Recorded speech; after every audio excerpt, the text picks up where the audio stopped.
have to say, Susan, I'm sorry, but not sorry that my team beat your team. My team is University of Michigan. Beat your team, Michigan State University. It was bad, too. It was really bad. It was a bad beatdown. It was bad. Susan, are you from Lansing, Michigan as well? No, I'm actually from Ann Arbor. No way, we did a reverse. And I went to East Lansing. So we did the reverse. We literally did a reverse. I'm from Lansing, Michigan, and I'm going to Ann Arbor, to University of Michigan. You did a reverse commute. You're the only other person I've ever met who did that reverse thing. Yeah. We've got a lot to talk about We later. do. I get it strongly when I go to Myers on the holidays. Do you remember Myers? Yes. My family used to give me so much grief for... Whoa. Mike Muse is an industrial engineer, a music executive, a political architect. He breaks down the intersection of politics and pop culture. This is the Mike Muse Show.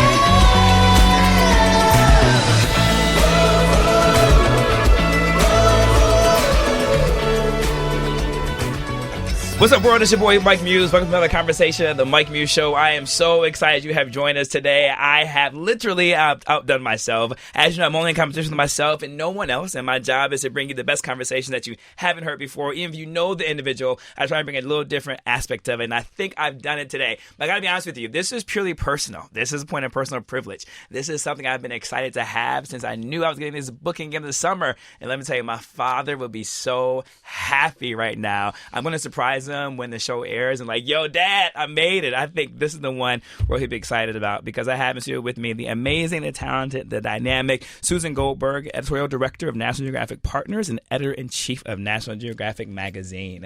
What's happening, Susan? Oh, I'm so excited to be here. Thank you. The reason why I said my father will be happy is because my father was the one who paid for the subscription for us to get National Geographic in our home. Oh, well, then I owe your dad a big thank you. Yeah, he literally had it, and I always talk about him and my mother are really the reason why I have this whole intersection of like politics and pop culture. Yeah. So my mom would have like, the People magazines and the gossip columns and the National Enquirer, Susan, when it was paper, not when there's the glossy, flossy ones right now. And then my dad will always have like National Geographic magazines around. And so I really had this perfect blend of like pop culture and politics at an early age. And so thank you for being a custodian of this property. Well, thank you. You know, when you're the editor of National Geographic, you hear all the time about the people from all over the world who've collected National Geographic magazines for many, many years. So thanks to people like your dad. No, literally, they'll be stacked up in our basement. Yep. And I used to just peruse the magazine and all the people and the colors and the stories and the mountainous regions. I always found it very, very fascinating because it was so opposite of what my city life was. Sure. Right? And speaking of city life, I have to say, Susan, I'm sorry, but not sorry that my team beat your team. My team is University of Michigan. Beat your team, Michigan State University. It was bad, too. It was really bad. It was a bad beatdown. It was bad. Susan, are you from Lansing, Michigan as well? No, I'm actually from Ann Arbor. No way, we did a reverse. And I went to East Lansing. So we did the reverse. We literally did a reverse.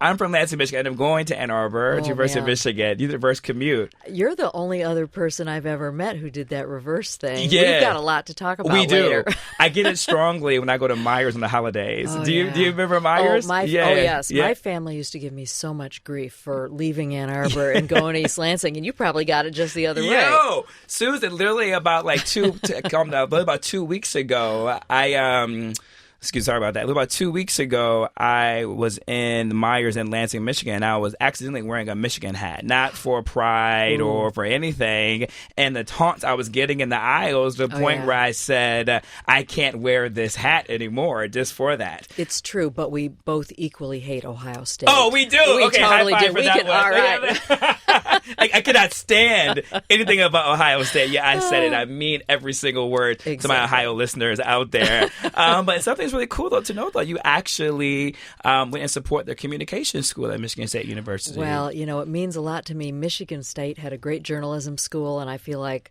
it opened a lot of doors for me. Yeah, I feel the same way, man. I have a lot of love for Michigan State. Obviously, I grew up there. It was really difficult to figure out who I was going to root for first. Yeah. At my first home game between Michigan and Michigan State happened to be in the Big House. Yeah. And I was like, I grew up a Spartan fan, but I'm paying tuition here at Michigan. So I played it neutral. I know, it's tough. It was tough, but the second year I got it together. But listen, we're not going to here to talk about Michigan State beef. We're here to talk about this amazing book, which is heavy. It's beautiful. It's absolutely stunning. It's called Women, the National Geographic Image Collection. It's a collection of stories of women over the years, right? Is it a history over like 100 years, Susan? About 130 years. The first pictures from 1896 all the way up through the present day really tells this narrative arc of the progress of women all over the world. That's incredible. Talk about why it was important for you guys to really focus the attention on women and through the lens of women. Well, we wanted to do it this year because, next year is the 100th anniversary of women getting the right to vote in the United States. 2020 is the 100th anniversary. But also, we're having this moment of a global conversation about the rights and power of women, not just here, but all over the world. So here we're talking about Me Too and Time's Up, but the women in India are having similar conversations, or in Bolivia or Nepal. So women all over the world are demanding their rights, and they're getting them. So it seemed like the perfect time to really take a look at this subject of women in this book and also in the November issue of the National Geographic magazine. Also be an accompanying piece within the magazine too as well. It's interesting now because we are, we talk about identity politics a lot, right? And we are in campaign season. And I'm not here to talk about the election cycle, but we identify like the African American vote, the Latino vote, the LGBTQAI vote, right? And the woman vote, right? So we're in the space of women identity and politics. And so I think the timeliness of this is so perfect. Talk to us then a little bit about how you feel like images of women, how that can be transformative as we begin to talk about issues relating to women. Well, when you look at these images, you see this, this story unfolding. It starts out with images right around the turn of the 19th century. Women are viewed as decorative objects. They're just these beautiful pictures, sometimes exotic pictures of women almost used as props. But as time goes on, you're seeing women in real life situations, real emotions, tougher pictures, and then in the more modern day, you're seeing women doing everything, women getting educated, women doing all kinds of jobs that they never did before, women celebrating their lives and having a lot of power. Yeah. So you just see that story of women progressing. It's very inspirational. I love to talk about the journey. And then as a period, you're talking about like women who are going through difficult times and challenging times. Yeah. And lately I've been talking a lot about the power of creative arts. And I've been talking about the power of creativity and how I think creatives are going to be the new frontier of social justice, because there is a way that people and filmmakers and artists, visual photography still are actually portraying issues that are happening in our society, and it's holding it up for our society to look and ask themselves questions. Who are we in relationship to this object, this painting, this picture, this place? Talk to us about your thought process on the role creatives play in moving social justice or pushing forward through issues or policies through the lens of photography. I mean, there is something so powerful about still photography. It just makes you stop and look and really examine the situation. I think we're all so bombarded by moving images these days. And of course, videos and movies, and it's wonderful, but there is something very reflective about the power of a still image. I mean, this image here of Afghan girl, one of the most iconic images of the 20th century, brought the plight of Afghan refugees into the public conversation in a way really nothing else did. And here, all these years later, 35 years later, that is still one of the most important images that we've seen. So I do think that there's the power of the images to really reveal things to people and make them just reflect. It does. It actually just makes you stop and pause, right? And I think the beauty of art is that it is subjective, right? Like sometimes some of us get on our high horses about art, but at the end of the day, art is all about your opinion and about your thought process. And good art allows you to stand still sometimes, right? Well, and I think the other thing about these images is these are real life images, right? So this is photojournalism, right? These are real people in real situations. And so these images take you places and really show you what other people are experiencing, things that we've never experienced. I mean, some of the most moving pictures in here are not necessarily happy pictures, right? Some of them are pretty tough pictures of women who don't have rights, whose voices aren't heard, who don't have, all of the advantages of women, say, in the United States. And it's really important for us as a journalistic organization to shine a light on the lives of those women. It's the only way women are ever going to have an equal playing field, is if people know those stories. Yeah. And can see those stories. Absolutely. Right? And see themselves, right? Yeah. I think about exposure, right? Yes. Is that a lot of times we don't know what to do because we've never seen how it's done, or we can't be empathetic because we've never seen a circumstance or a scenario to make us understand that, right? Well, I think these are such relatable pictures too. I mean, you can see we've paired pictures sometimes decades apart, worlds apart. A picture from Lagos, Nigeria, paired with a picture from Afghanistan, taken 50 years apart, and yet you see similar expressions on the faces of these women. You see their humanity coming through. They're pictures that make you just stop and reflect and see how actually we're a lot more alike than we are different. Absolutely are. And I think that's the beauty of photojournalism. And I believe we don't give photojournalism enough credit, right, in helping move stories along. I mean, I'm just literally here just thinking as you were talking about all the newspaper articles and clippings and front pages that I've saved over the years, and particularly historical moments, right? Like there's iconic shots, and I'll go grab a couple of them, right? Yes, we can have them digitally, and yes, there's a beauty in digital photography and print, but it's nothing like actually having a tangible newspaper with the picture that you can clip or frame or restore. There is a lean back experience to reading a book or a printed magazine that is almost luxurious seeming these days at a time when we're just so, everybody's so frantic, everybody's looking at their phone all the time, everybody's running around like a crazy person. You sit back and you just can reflect on these images, and I think it gives it great beauty and great power.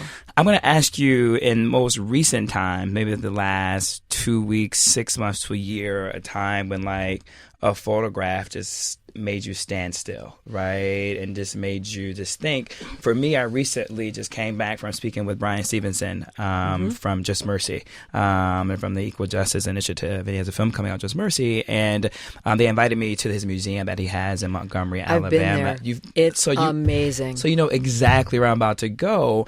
That is curated nothing but images, right? And I couldn't get a quarter of the way in without literally being moved to tears, right? And it's amazing that I've heard the stories. Obviously, I've read the books. I've even seen some pictures. But there was something about an assemblage of a collection where it's all there. And the pictures really begin to tell the narrative of the slave trade, right? And the slave era, and then all the way before civil rights. Before we even got to even civil rights, I was just an emotional wreck because of the pictures. It made me literally stand still. And I actually had to wait before I could move on just to collect myself, right? Well, that's the power of imagery. There's something so universal about seeing pictures. You don't have to know the language somebody's speaking. You don't have to be familiar with that situation, but it does pull people in. And we see that in these images, but we see it in all the stories that we do at National Geographic, whether they're stories about climate change or species preservation, animals going extinct, or stories about the human journey like this. Yeah. So you have your photo? Have you thought about that yet? Yes, I have a photo in mind. Okay. All right. So we have a combat photographer, one of the best in the world. Her name is Lindsay Adario. Okay. And she took a picture about maybe 6 or 8 months ago of a Marine corporal named Gabrielle Green, and she's training for deployment. She's walking up a steep ramp, and the most astonishing thing about this picture is she has basically slung a 200-pound man over her shoulder, and she's walking up this ramp. Wow. And she's not breaking a sweat. Yeah. She is so amazing, so powerful. She's got a tattoo on her thigh that you can read, and it says, "The fire inside me burns brighter than the fire around me. Whoa. Really powerful, right? Kind of makes the hair on your arms go up, right? Really powerful words from a really powerful woman. And I love this picture because it shows women as warriors. Yes. And we all know women are warriors. And here Yes. she's literally a warrior. And this picture has just stuck in my head. And I love this image so much. I had it blown up and it's on the wall in my office right now. Wow. Yeah. I mean, we can unpack that in so many different ways and metaphors because you always see the women as a damsel in distress, right? You always see the this is woman not who's it. being carried, right? But in this situation, this still image shows that a woman is actually carrying the man, right? Exactly. And that a woman can be equal parts strong, right? Well, right. I mean, and to be protective. Right. This is her. This is another soldier. Wow. Wow. And she is carrying him out of a situation perhaps when he was in trouble. Yeah. And you see those women as equal partners. Because that even combats the whole notion of can women serve on the front line, right? Like, can they be arm in arm next to you? Can they help protect and save you? This photo says different, right? This is an amazing picture, and it's in the November issue of National Geographic I can't magazine. wait to see that. Yeah. I mean, that's even in our discourse in politics in terms of can a woman be seen as commander-in-chief, right? This notion that we can see her as president, but then can we see her as commander-in-chief, right? And I think if we see more images like that, it really begins to break that model and that mode of what is possible. Again, exposure, Right. which is what we talked about. Yeah. Well, one of the chapters in this book is called Strength, because we've divided this book into 6 chapters around emotions. There's, love and hope, strength, wisdom. My favorite chapter is the chapter about strength, because you do see these women in pictures that are 100 years old up through the present day. You see how strong these women are. I mean, even if you think about like the post-World War I's and II's, the images and when women had to go into the manufacturing realm, The right? Rosie the Riveter kind of image. Yes. So now it's like you don't think anything of it when you see a picture. So my background is in industrial engineering, and so my internships, I interned with General Motors, and so I used to be on the plant floor a lot, right? And so when I would see a woman, I didn't think anything of it. I never thought about it as a man's job, right? Because I had seen images of women in factories, so it became the norm. There was like a normativeness to it, right? And so it wasn't out of the norm. And so I think more images like this would kind of help fill a void. I hope you guys are listening out there, candidates. I think we're helping you out. You have no idea that we're actually helping you out here. Susan, you actually have been leading this conversation. I don't even think you even realize it. And so I'm just here just to kind of help collect what you're saying and kind of help pivot. But you mentioned climate change. And I think for me, that's the first thing I think about National Geographic. Yeah. Is climate. Well, we've been covering, stories about the environment and stories about the health of the planet for 130 years. And all of a sudden, this is an incredibly urgent existential conversation that's going on. And one of the challenges, though, about covering climate is you say the words climate change and you get half of the people running screaming from the room because it makes them feel helpless, powerless. They don't know what to do about it. But if you tell that story through some of these images, capturing how the landscape is changing, how it's making life difficult for certain kinds of animal species, how people are being affected by the changing temperatures, the rising tides, all of this stuff. You can pull people into those stories. You can make them care about that story, and the images really help us there. Before I keep going on that road, something just came to me that I've been curious about, never actually even considered this.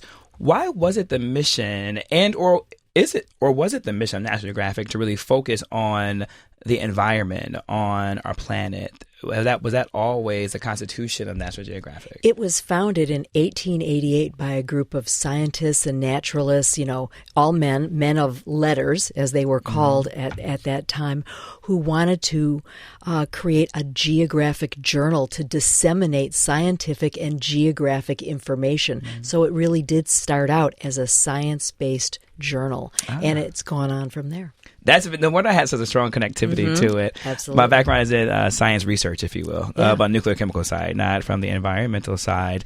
But I think that is what National Geographic has done. It has allowed for individuals to see the environment in its natural existence, right? Because you and I are in circles and places and spaces, not just you and I, but just in general. People are in places and spaces with me and talking about climate change and climate advocacy from this notion that is very esoteric, right? And there's like the ozone and and the carbon and emissions, and it was all technical, wonky, esoteric place. But then when you see the pictures, right, and when you see a polar bear out of his natural habitat, right, when you see like these, what they call those plastic bag islands, they are hovering in our oceans. We did an entire issue devoted to the subject of plastic, trying to get people to use less single-use plastic. And we sent a photographer and a writer all over the world to document the price of our convenience, right? You take those plastic bottles, those drinking bottles, you throw it away. Well, you take a look at the pictures from India or China or the other places where that plastic ends up. Yeah. It's pretty moving. It really brings home that story to you in a different kind of way. It does. And again, those type of pictures make you stand still. Right. And it makes you think twice about either A, grabbing that bag, or C, throwing it away. Susan Goldberg, I'm getting the wrap up, which is so unfortunate because I feel like you and I were just getting started. I know. So I hope that means you would come back to the Mike Muse Show. I would be delighted. Listen, ladies and gentlemen, I also too heard something too as well, that National Geographic has over 125 million followers on Instagram. True. Which is unbelievable. Please give out the Instagram so people can add to your followers. At Nat Geo. Yep. So we can be, we're already the biggest brand on Instagram. Yeah. We want to be even bigger. That's amazing. And also too, make sure you check out this book, National Geographic Women, the National Geographic Image Collection. Get it on Amazon, your nearest bookstore. Let me know your thoughts on it. As always, you can hit me up at I am Mike Muse, MU, as in Sam, on Twitter and Instagram. Stay right there and we'll be right back. Comme deux gouttes d'eau, on se ressemble, comme provenant de la même mer, comme deux ruisseaux qui se rassemblent pour faire les grandes rivières. Un Michel de Saint-Jean. This dream will never work. Still this sign upon my headstone right, a champion of the world. What's up, everyone? It's your boy, Mike Muse. Welcome back, man. That conversation we just had with Susan was absolutely fantastic. I've always wanted to have a conversation with somebody from National Geographic. I literally can't believe that just happened. Dad, I'm just trying to make you proud of me, man. Thank you for always subscribing to National Geographic and having my back and exposing me to the world through magazines and through pictures, right? And so I thought the perfect person to round out this conversation, because it's really about climate, because that's the thing that you think about when you think about National Geographic is climate, right? And climate through visualization, climate through pictures, climate through this pictorial, photojournalistic aspect of it that tells narratives in ways that we never thought. And National Geographic pictures are beautiful. There's something really powerful about the imagery of it when you see entities such as animals outside their natural habitat due to the changing climate dynamics. It's really interesting to see migrant patterns forming due to climate as individuals, communities also too are in search of food and new ways to make a living. And so I thought, how about I have someone who specializes and is an expert in climate. Ladies and gentlemen, I have no other than the executive director of ourclimate.org, or if you go to the website, ourclimate.us, the executive director, Miss Paige Atcheson. What's happening, Paige? Thank you for having me here. Yo, I'm so excited to have you, Paige. You have an incredible background and journey. I'm not going to belabor too much of the point, but I think it's important for our audience to really know who you are, right? Because you've been a climate advocate for over 9 years. You've co-founded a statewide organization, 350.org, really championing environmental studies degree at the University of Vermont. But then you moved to Montana, which is wild. I don't meet too many people from Montana, to organize the Northern Plains Resource Council after serving as Oregon's Climate's deputy director. Man, Paige, you've done all the other things too. What I found most intriguing was in 2016, it was you were recognized as emerging green leader by Grist Magazine. I'm sorry, in 2017. So you have an extensive knowledge and work within this space of climate. Just out the gate, what drew you to climate? It's a great question, and it's one that I get asked often. And damn, I'm trying to be original. Yeah. If I can rewind the clocks of time. No, it's an important question, and honestly, I'm increasingly motivated to work on climate, even after having done it for 9 years. So it's very relevant. I think, honestly, I went to school to study international development. I grew up wanting to make the world a better place without quite knowing what that meant. Yeah.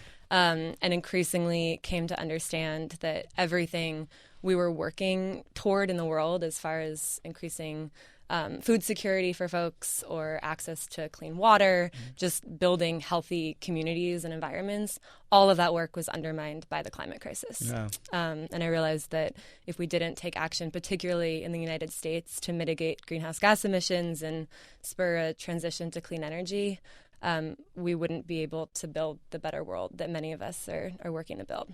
I'm always interested by individuals like you who are interested in climate work because clearly I have a lovely environment, obviously, but I actually never thought of it as something I want to be passionate about. I know it was for you went to school for international development, but then the undercurrent of that was the shifting and dynamics of climate.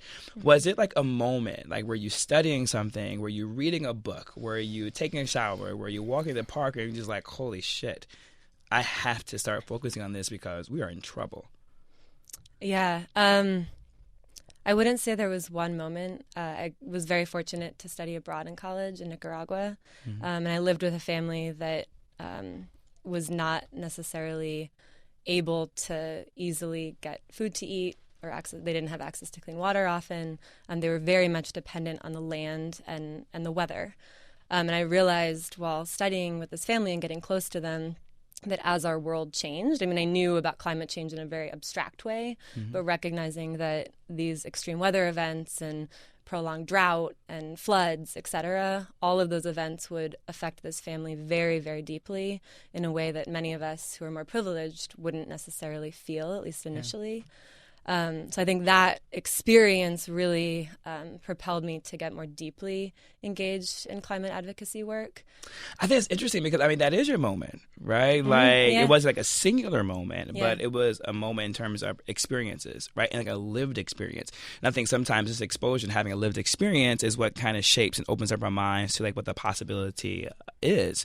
And I think it's interesting because your organization really focuses on the youth, right? And like the youth movement. And I had a chance to speak at the University of Michigan School of Public Policy recently, and I was just doing a discourse on politics and pop culture, and I polled the audience, and I said, how many of you guys really care about climate? Right? Because, you get on the media, right? And we always, when we do our pontifications, right? We get on our high horse, right? We always say, the college kids feel this, right? And young folks feel this. And the number one question is climate change and blah, blah, blah, blah. Yeah. And I was like, that can't be real, right? And so I polled them, and literally they all raised their hand that this is one of their number one issues. And I still wasn't believing it, Paige. So I asked them to go further. And I was like, no. Specifically tell me, what issues do you really care about? And it got so deep, Paige, that we began to talk about, at the time, it was Halloween was approaching.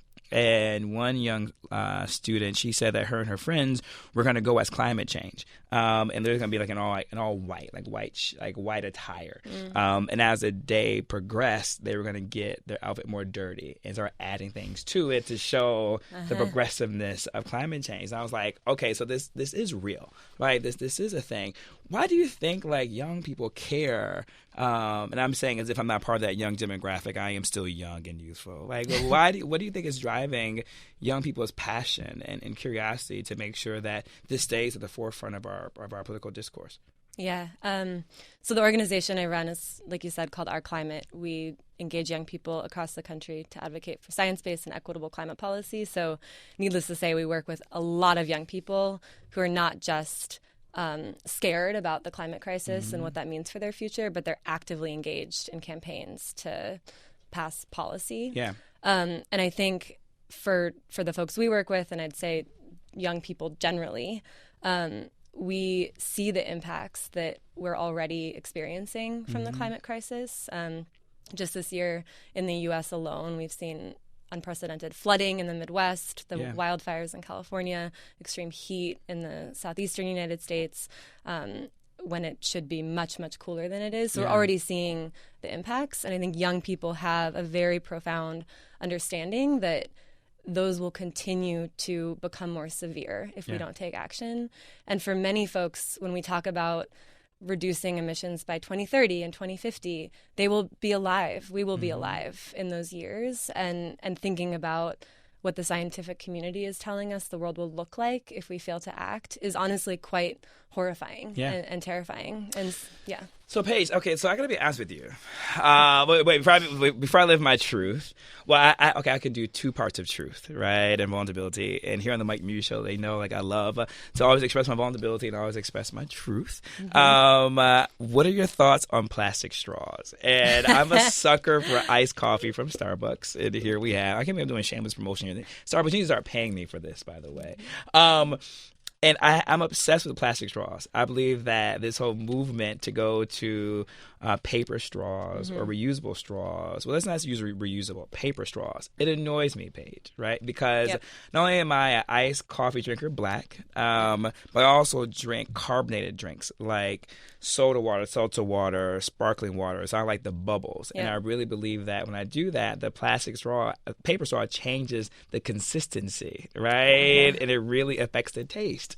And so I refuse to do that, right? So what is your positioning on plastic straws? Like, do you believe that this should be the rallying cry for climate change? I really feel like it's becoming, I feel like polar bears was a poster child for climate change, but now I feel like plastic straws is now becoming like the poster for climate change. Right.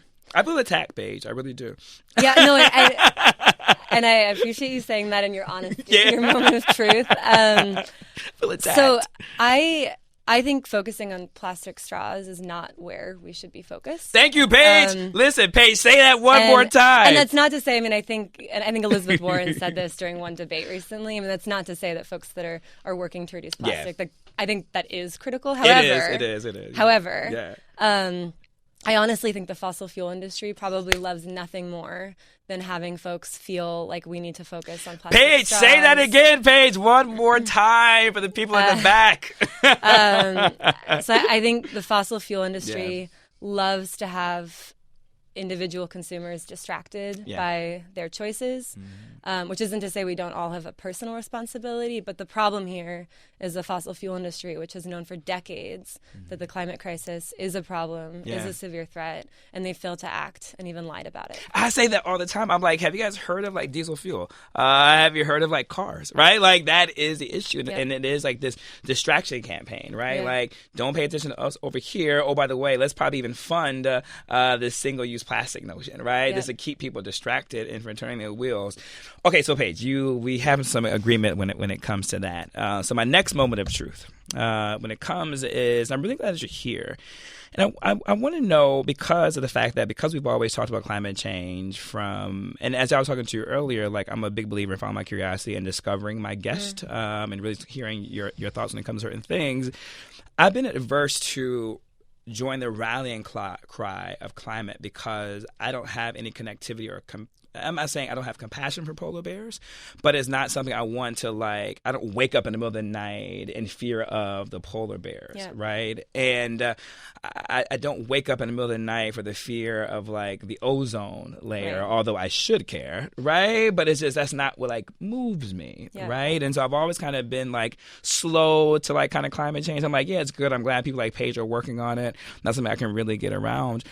But it really, when it came to talk about climate, when it comes to like impacting communities, right, from a very like personal and health, right, and especially like urban communities. When you think about the health effects of climate, right, and you think about the patterns of emissions, like hitting concentrated, dense area populations, a lot of traffic is coming through, right, and that's when people who are lived in lower economical situations and dynamics are most affected with asthma, right, and other types of diseases. And so when I began to have the shift from that capacity, I was like, okay, we need to really pay attention to this, right? And Mayor Lori Lightfoot of Chicago is really doing a really great job of bringing that to the forefront of that. How come that isn't addressed more so in times of climate discourse and discussions? And do you think that if we begin to make it more relatable to communities, that there will be more individuals engaged in this climate discourse? Because right now it just seems so singular focused. Singular meaning just on a couple of categories of climate. Yeah. I'm very glad you brought that up because I think climate change, obviously, like you said, is impacting communities all across the U.S., all across the world, particularly those communities who have done the least to contribute to the problem. And they're often communities of color, low-income communities, who have also many times been directly impacted by the fossil fuel industry. I mean, you often see these marginalized frontline communities next to oil refineries or coal plants, and like you said, they're breathing in the pollutants, and their health has been extremely impacted. So I think absolutely we need to start talking about how this affects our communities and our families and ourselves. And I think that is starting to happen. And one thing I wanted to share with your listeners is that the New York Renews Coalition here in New York is comprised of about 180 organizations, many of which are environmental justice groups. So they're groups that are located in communities across New York State who have been threatened by a number of environmental justice issues. And they've formed this coalition called New York Renews, which has been advocating for state-level policy. And we had a major win in June. Our climate's role was to engage young people, so we had hundreds of young people across the state advocating for really bold, ambitious climate policy. And to have that pass was just, as you can imagine, extremely exciting, and shows that when you make it about people, when there are organizations who are organizing constituency groups who are impacted by the climate crisis, that's powerful. That is. And that's even more particular because we think about an audience, just to kind of give you perspective, right? And in particular, there's a certain section in New York City and in Bronx, I'm going to spread it out nationally too as well. But there's a part in the Bronx where there's Fresh Direct, right? And other companies, I'm not dragging them underneath the bus, right? But it's just they're having their warehouses are being built now in these communities and communities of color. And as a result, you have all these trucks, right? Like carrying goods of services. So these communities. Oh, and by the way, there's a number of highways that are cross-connecting this area already. So there's high rates of asthma. And then you go to Chicago, right? And so it's where you see dense population with mass transit, but more so mass transit in the thought process of cars and emissions, right? Are really having a huge impact on this. And that can go down the road on a host of other things, right? In terms of food deserts and food insecurities as a result of that. So let's kind of just switch, because I can talk to you all day. And I'm so happy you're here. And I'm already deeming you the official climate change expert for the Mike Muse Show. All right? So that means you have to come back. Do you accept? Yes, okay. I definitely accept. All right. So the next thing I think people are not aware of, too, is immigration. And immigration patterns and migration patterns, right, in terms of climate and how individuals are moving. And I'm really thinking about the sub-Saharan areas of Africa, right, and the northern parts of Africa who are moving into Europe, partly due to the policies and things that are happening within their country, but also too for search of food and jobs due to farming is being eroded due to climate, right, and how it's also having an impact in South America and Central America. There's also part of the migrant force and movement kind of coming to as well. So can you just give more context? You're the expert on this in terms of how migrants and migration patterns are associated to actually climate change and immigration reform. Well, first of all, I should not say that I'm an expert on that specifically, because most of the work is in the U.S., although I will say even within the U.S., you're starting to see more and more climate migration. I mean, some of it's just folks in Southern California that can't stand the fires anymore. So they're moving up to Seattle. Or you're seeing that all over the country. But generally and internationally, I think absolutely climate change is already forcing thousands and thousands of people to migrate in search of livelihoods that are not going to be threatened by lack of water or severe weather events, et cetera. And I think, honestly, for me, what really comes up when that question is raised is how are we going to respond to that? First of all, we have to mitigate the crisis. And I think that's something that oftentimes is overlooked. I think it's been this weird kind of unexpected jump from climate denial, saying it's not a problem, to now a lot of folks are saying it is a problem, we're locked into it, what are we going to do? And there's still this huge question of how are we actually going to ensure that we avert the worst impacts? And so in regards to migration and immigration, I think we have to take action to ensure that that won't continue to get worse and that hundreds of thousands of more people will not be forced to migrate.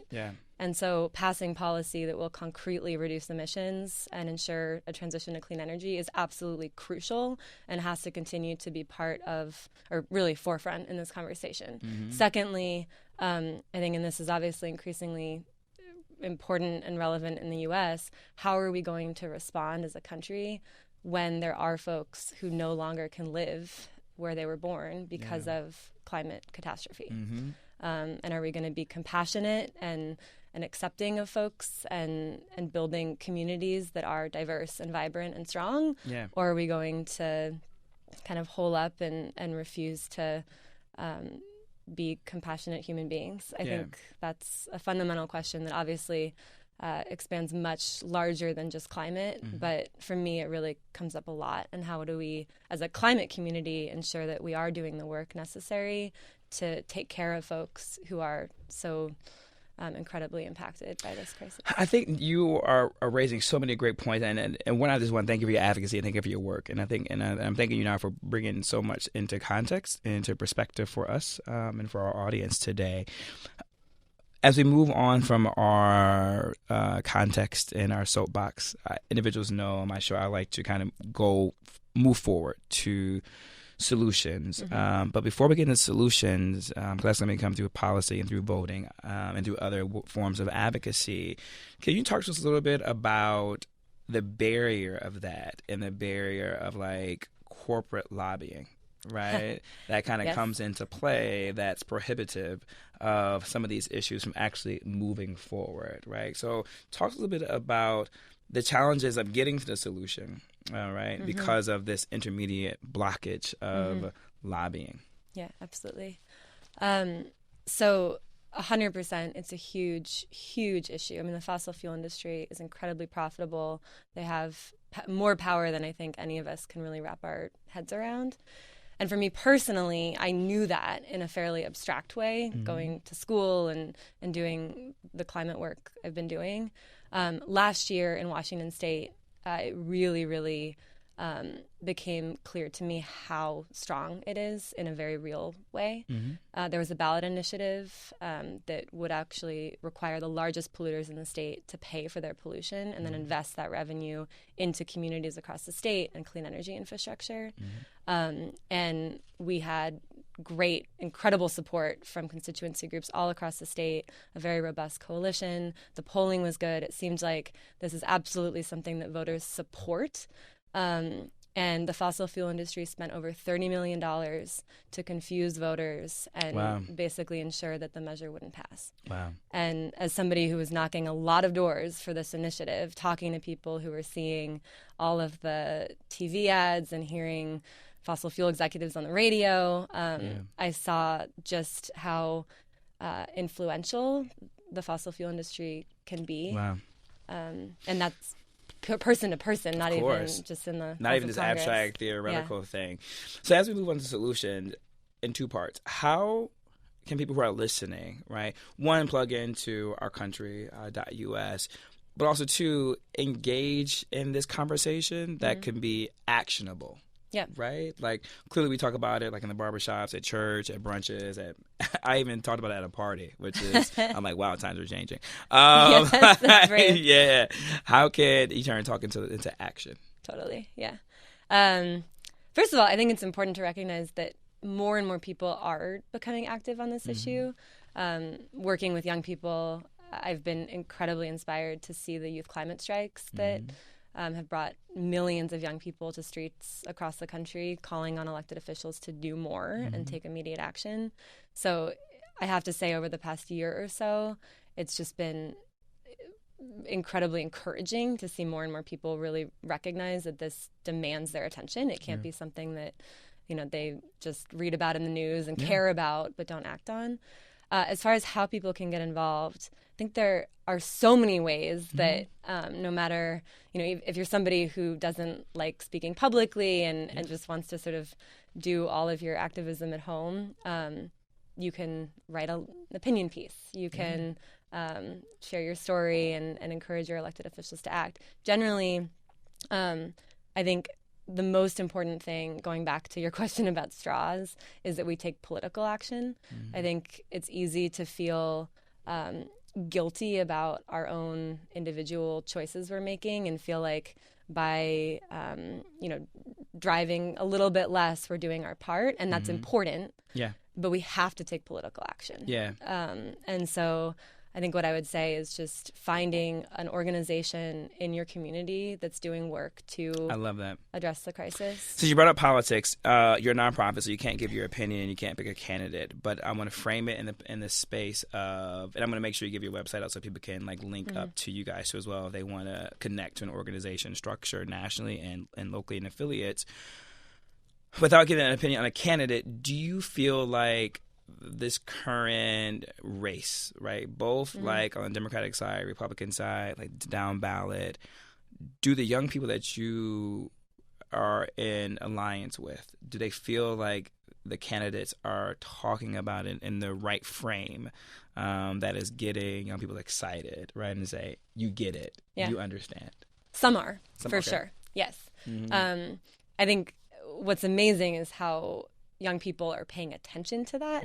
And that is one of the biggest issues they're looking to candidates to address.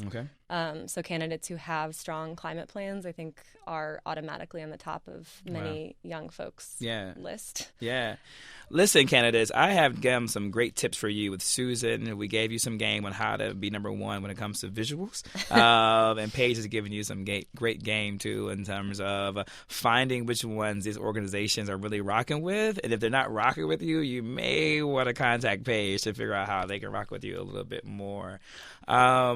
Hey, in closing, I just wanted to say thank you so much. Thank you. Thank you for the work that you're doing. Thank you for the advocacy. It's not easy, and it's difficult to keep people engaged and bringing issues to the forefront. And you have done a fantastic job with that. How can people reach you or reach our climate, our world? Our climate. I know everyone confuses them. Our climate. Ourclimate.us. Ourclimate.us. If you go to our website, you can sign up for our mailing list. We don't send too many emails, but we'll share opportunities to get involved. And also you can sign up to volunteer, and someone from our team will connect with you directly to figure out how you can plug in given what you're most interested in. And how can people reach you on Twitter? Are you on Twitter? I am on Twitter. Or the organization's Twitter, whatever you're most comfortable with. Probably do the organization's Okay, Twitter. What's your organization's Twitter? It's just Our Climate USA. Okay, you make it simple. Thank you so much. As always, folks, this has been a fantastic show on climate. I am excited that we were able to discuss it from this capacity and from this level. I've had a ball today. I hope you have had a great time too as well. You can always reach me here at I am Mike Muse, M-U-S and Sam E on Instagram and Twitter. And until next time, folks, see you soon. Peace.